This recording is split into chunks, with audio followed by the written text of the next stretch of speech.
നമസ്കാരം പ്രിയപ്പെട്ട പ്രേക്ഷകരെ, കാന്താര ചാപ്റ്റർ 1 റിലീസ് കഴിഞ്ഞ ദിവസം ഉണ്ടായി. അങ്ങോളം ഇങ്ങോളം മൊത്തം പോസിറ്റീവ് റെസ്പോൺസുകൾ, പ്രേക്ഷക പ്രതികരണം കൊണ്ട് സോഷ്യൽ മീഡിയ തുറക്കാൻ വയ്യാത്ത അവസ്ഥ. എല്ലാവരും ഞെട്ടിക്കൊണ്ട്, എല്ലാവരും വളരെ സന്തോഷത്തോടു കൂടി തന്നെ ചിത്രത്തിന്റെ അഭിപ്രായ പ്രകടനവുമായിട്ട് രംഗത്ത് വരുന്നുണ്ട്. പക്ഷേ എന്നെ ഞെട്ടിക്കുന്നത് അതൊന്നുമല്ല, ഈ ചിത്രത്തിന്റെ ബോക്സ് ഓഫീസ് കളക്ഷനുകളാണ്. 60 കോടി രൂപയാണ് ആദ്യ ദിനം കാന്താര ചാപ്റ്റർ 1 സ്വന്തമാക്കിയിരിക്കുന്നത് എന്നുള്ളതാണ് നമുക്ക് മനസ്സിലാക്കാൻ കഴിയുന്ന ഒരു പ്രധാനപ്പെട്ട സംഭവം എന്ന് പറയുന്നത്. ഈ 60 കോടി രൂപ എന്ന് പറയുന്നത് നിങ്ങൾ നിസ്സാരമായിട്ട് കാണരുത്. ഈ 60 കോടി രൂപ ആദ്യ ദിനം ഉണ്ടാക്കിയത് ഒരു കന്നഡ സിനിമയാണ്. ഏത് കന്നഡ സിനിമ? മലയാളികൾ ഉൾപ്പെടെ പുച്ഛിച്ച് തള്ളിക്കൊണ്ടിരുന്ന സാൻഡൽവുഡ് എന്ന് പറയപ്പെടുന്ന കന്നഡ സിനിമ ഇൻഡസ്ട്രിയിൽ നിന്നാണ് ആദ്യ ദിനം 60 കോടി രൂപ ബോക്സ് ഓഫീസ് കളക്ഷൻ ഉണ്ടാക്കിയിരിക്കുന്നത് എന്നുള്ളതാണ് ഇതിൻ്റെ ഏറ്റവും ഞെട്ടിപ്പിക്കുന്ന കാര്യം. നമ്മൾ പോലും അഹങ്കരിച്ചിരുന്നു, നമ്മൾ പോലും അവരെക്കാൾ എത്രയോ ഉയരത്തിലുള്ള ഇൻഡസ്ട്രിയാണെന്ന്. എന്നിട്ടാണ് കാന്താര പോലൊരു സിനിമ അതുപോലൊരു ഇൻഡസ്ട്രിയിൽ സംഭവിക്കുന്നത്. അൾട്ടിമേറ്റ്ലി നമ്മളെല്ലാവരും ഇന്ത്യൻ സിനിമ ഇൻഡസ്ട്രിയിൽ പെടുന്നവരാണ്, അങ്ങനെയൊന്നുമല്ല. എന്നാൽ പോലും ഈ ഇൻഡസ്ട്രികൾ തമ്മിലുള്ള വേർതിരിവുണ്ടായ കാലം മുതൽ തന്നെ ഇങ്ങനൊരു പേരുണ്ടായിരുന്നു. പക്ഷെ ആ പേരൊക്കെ മാറ്റിക്കൊണ്ടാണ് കാന്താര കന്നഡ സിനിമ ഇൻഡസ്ട്രിക്ക് മുന്നിൽ അഭിമാന പുരസ്സരം പുറത്തേക്ക് വരുന്നത്. എന്നെ ഞെട്ടിച്ചത് മറ്റൊരു കാര്യം കൂടിയുണ്ട്. അതായത് ബുക്ക് മൈ ഷോ, നിങ്ങൾക്ക് അറിയാമായിരിക്കുമല്ലോ, ബുക്ക് മൈ ഷോ പോലൊരു ടിക്കറ്റ് ബുക്കിംഗ് ആപ്പ് എന്ന് പറയുന്നത്. അത് തന്നെയാണ് ഇപ്പോൾ ഏറ്റവും പ്രോമിനൻ്റ് ആയി നിൽക്കുന്ന ഒരു ടിക്കറ്റ് ബുക്കിംഗ് ആപ്പ് എന്ന് വിളിക്കാം. കഴിഞ്ഞ 24 മണിക്കൂറിനിടയിൽ ആ ബുക്കിംഗ് പ്ലാറ്റ്ഫോമിൽ നിന്ന് മാത്രം വിറ്റഴിക്കപ്പെട്ടത് 12,80,000 ടിക്കറ്റുകളാണ്. എത്ര?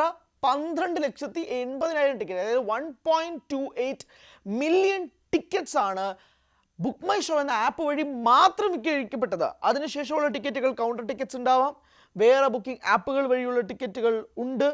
അതെല്ലാം ആ കണക്കുകളൊക്കെ വേറെ മാറ്റിയെടുത്തിട്ട് വേണം ബുക്ക് മൈ ഷോയിൽ നിന്ന് മാത്രമായിട്ട് 12,80,000 ടിക്കറ്റുകൾ കഴിഞ്ഞ് 24 മണിക്കൂറിനുള്ളിൽ സ്വന്തമാക്കിയിരിക്കുന്നതും ചരിത്രമാണ്. അതായത് ഈ കൊല്ലം തന്നെ വളരെ ഹിറ്റായി മാറിയിരുന്ന ചില ഹിന്ദി സിനിമകളുണ്ട്. ആ ഹിന്ദി സിനിമകളുടെ കളക്ഷൻ റെക്കോർഡുകൾ ഉൾപ്പെടെയാണ് ഈ സിനിമ പൊട്ടിച്ചിരിക്കുന്നത് എന്നുള്ളതാണ്. അതായത് ആദ്യ ദിനത്തെ കളക്ഷൻ റെക്കോർഡാണ് ഇത് പൊട്ടിച്ചിരിക്കുന്നത് എന്നുള്ളത് ഏറ്റവും പ്രധാനപ്പെട്ട കാര്യം. ആദ്യത്തെ സിനിമ സയ്യാറയാണ്. സയ്യാറ ഈ വർഷത്തെ ഒരു അൺഎക്സ്പെക്റ്റഡ് ഹിറ്റായിരുന്നു. ആ സിനിമ ആദ്യ ദിനം നേടിയത് വെറും 22 കോടി രൂപയാണ്. സിക്കന്ദർ, സൽമാൻ ഖാൻ നായകനായി എത്തിയ AR മുരുകദോസ് സംവിധാനം ചെയ്ത സിക്കന്ദർ നേടിയത് 26 കോടി രൂപയാണ്. ചാവ, വിക്കി കൗശൽ നായകനായി എത്തിയ ചാവ നേടിയത് 31 കോടി രൂപയാണ്.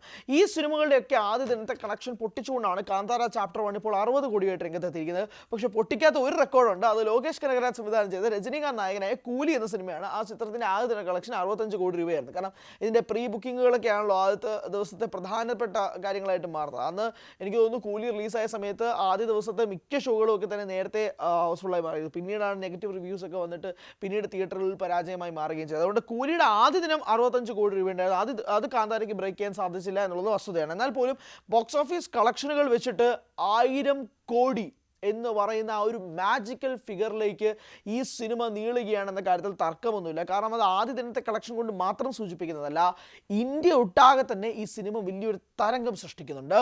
അതിൻ്റെ അലയൊലികൾ ഇപ്പോഴും സോഷ്യൽ മീഡിയയിൽ ക്രിയേറ്റ് ചെയ്തുകൊണ്ടിരിക്കുന്നുണ്ട്. വരും ദിവസങ്ങളിൽ ഇത് സോഷ്യൽ മീഡിയയിൽ മാത്രമല്ല, ഇത് ടിക്കറ്റ് ബുക്കിംഗ് ആപ്പുകളിലും ഇത് പ്രതിഫലിക്കുമെന്നത് വേണം മനസ്സിലാക്കാൻ. അതിൻ്റെ കൂട്ടത്തിൽ തന്നെ ഇപ്പോൾ ഹോളിഡേയ്സ് ആണ് വരുന്നത്. ഇപ്പം മഹാനവമി, വിജയദശമി, അത് കഴിഞ്ഞിട്ടുള്ള അവധി, പിന്നെ ശനിയാഴ്ച, ഞായറാഴ്ച, അത് കഴിഞ്ഞിട്ട് പിന്നുള്ള ആഴ്ചകൾ, അങ്ങനെ ഇനി വരാനുള്ള വർക്കിംഗ് ഡേയ്സ് ആണെങ്കിൽ പോലും, ഈ ഒരു ശനി ഞായറും കഴിഞ്ഞാൽ വർക്കിംഗ് ഡേയ്സ് ആണെങ്കിൽ പോലും ഈ സിനിമയ്ക്ക് അതൊരു ഗുണമായി മാറാനുള്ള സാധ്യത കാണുന്നുണ്ട്. കാരണം ഈ സിനിമ അങ്ങനെ ഒരു രീതിയിൽ തന്നെ എനിക്ക് സംസാരിക്കപ്പെടാൻ പോകുന്നത്, മുന്നോട്ട് പോവുകയും ചെയ്തു. അങ്ങനെ ബോക്സ് ഓഫീസ് ട്രെൻഡുകൾ സഹിതം നോക്കുമ്പോഴേക്കും 1000 കോടി രൂപ എന്ന് പറയുന്നത് വലിയ വിദൂരമല്ല എന്നത് വേണം പറയാൻ. കാരണം ഇതിന് കിട്ടുന്ന എക്സ്ട്രീം പോസിറ്റീവ് റെസ്പോൺസ് തന്നെയാണ്. പലരുമൊക്കെ ഇപ്പം സിനിമ ടിക്കറ്റ് അല്ലെങ്കിൽ ബുക്ക് ചെയ്യുന്നവരൊക്കെ പ്രധാനമായും ചിന്തിക്കുന്നത്, ഇപ്പോൾ സിനി ഫൈൽസ് അല്ലാത്ത നിൽക്കുന്ന ആളുകൾ എന്നൊക്കെ പറഞ്ഞാൽ ആദ്യം റെസ്പോൺസ് വരട്ടെ, റെസ്പോൺസ് വന്നിട്ട് നമുക്ക് ടിക്കറ്റ് ബുക്ക് ചെയ്യാം. ഫാമിലി ഓഡിയൻസ് ഉൾപ്പെടെയുള്ളവർ മിക്കവരും ചെയ്യുന്നത് അങ്ങനെ ആയിരിക്കാം.